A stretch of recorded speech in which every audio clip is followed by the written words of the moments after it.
Tak a je to tu vegánska klobasa.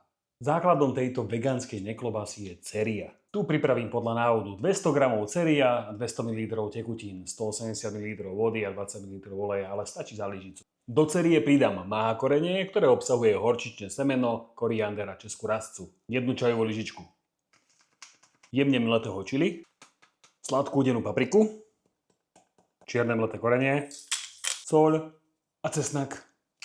Pridám vodu, trošku panenského vegánskeho oleja a vymiešam. Už musíme použiť ruky. Vymiesené cesto nechám odpočívať asi hodinku v chladničke. Cestíčko si odpočinulo, teraz ho rozdelím na 4 časti. Nastrihal som si papier na pečenie, vytvarujem z toho neklobásu. Neviem, prečo to je neklobása. Vytvarujem z toho šulce. Zabalím do papieru na pečenie, zatočíme, povaľkáme a pokračujeme. No a teraz pôjdem s tým na hodinku do pary. Čas uplynul, idem sa pozrieť, čo som uparil.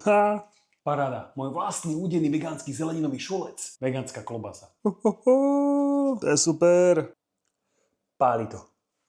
Teraz si ju ešte opečiem na panvičke a ja si ju osobne prihodím ku šošovici na kyslo.